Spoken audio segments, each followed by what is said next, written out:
नमस्कार मु doctor Manorama Mahanti IMD Bhubaneswar पूरा ओडिशा राज्य रिव्यू करुच्ची देखा गत 24 घंटार रेकर्ड तेबे पूरा राज्य में अधिकांश स्थान में हल्का मध्यम वर्षा रेकर्ड कर सहित 5टी स्थान में अति प्रबल वर्षा रेकर्ड कर 15टी स्थान में प्रबल वर्षा रेकर्ड कर सर्वाधिक वर्षा रेकर्ड कर केउंझर जिले में बंसपाल ठारे 135.6 मिलीमीटर।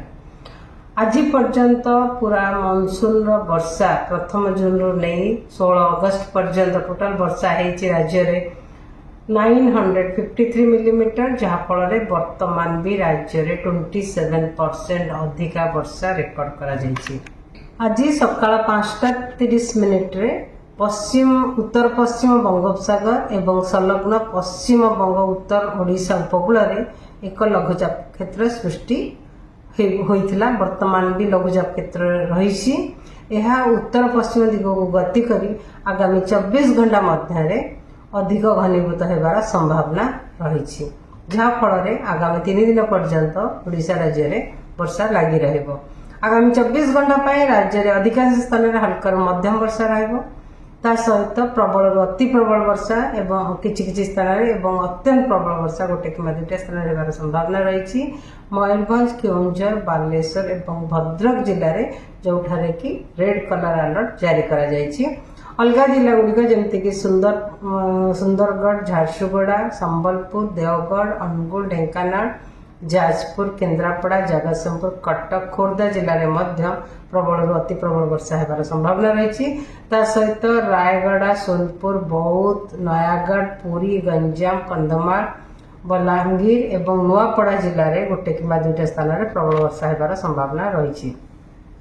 काली राज्य अधिकांश स्थान में वर्षा रहा सहित प्रबल वर्षा प्रबल अति प्रबल वर्षा एवं अत्यंत प्रबल वर्षा गोटे कि 2टा स्थान में रहिबार संभावना रही, जमीक मयूरभंज, बालेश्वर एवं केउंझर जिला ता सहित प्रबल अति प्रबल वर्षा किसी स्थान में रहिबार संभावना रही, जमीक सुंदरगढ़, झारसुगुड़ा, संबलपुर, देवगढ़, अनुगुल, ढेंकानाल, कटक, जाजपुर, भद्रक, केन्द्रापड़ा एवं जगतसिंहपुर जिले में ता सहित बरगढ़, सोनपुर, बौद्ध, नयागढ़, खोर्धा, पुरी जिले में गोटे कि 2टा स्थान में प्रबल वर्षा रहिबार संभावना रही। 18 तारिख में राज्य में अनेक स्थान में हल्का मध्यम वर्षा रहिबार संभावना रही, सहित प्रबल अति प्रबल वर्षा गोटे कि 2टा स्थान में रहिबार संभावना रही। मयूरभंज, केउंझर, सुंदरगढ़, झारसुगुड़ा, संबलपुर एवं बरगढ़ जिले में सहित बालेश्वर, भद्रक, जाजपुर, ढेंकानाल, अनुगुल, बौद्ध, सोनपुर, बलांगीर, नुआपड़ा, कलाहांडी जिले में गोटे कि 2टा स्थान में प्रबल वर्षा रहिबार संभावना रही।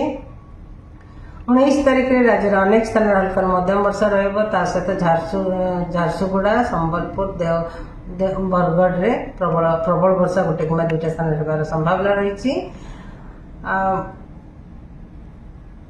20 तारिख में राज्य में अनेक स्थान में हल्का मध्यम वर्षा रहा सहित मयूरभंज जिले में गोटे कि 2टा स्थान में प्रबल वर्षा होबार संभावना रही। 21 तारिख में राज्य में किछि स्थान में वर्षा इवन 22 तारिख में राज्य में किछि स्थान में वर्षा किंतु आगामी 5 दिन पर्यंत वर्षा सहित बिजुली, घड़घड़ी और झटका पवन रहिबार संभावना रही, से अलर्ट जारी कर कृषक भाई मानक विशेष सूचना दि जाउछि कि बिजुली घड़घड़ी निजको सुरक्षित रखंतु। आगामी 3 दिन पर्यंत फिशरमैन वार्निंग जारी करा जायछि, मत्स्यजीवी मानक वार्निंग जारी करा जायछि। मोस्टली आमर समुद्र अशांत रहिबो, सेतिपई मत्स्यजीवी मानकु आमर ओडिशा उपकूल दे समुद्र को जीवाकू बारण करा जायछि 16 तारिख रु 18 तारिख पर्यंत। धन्यवाद।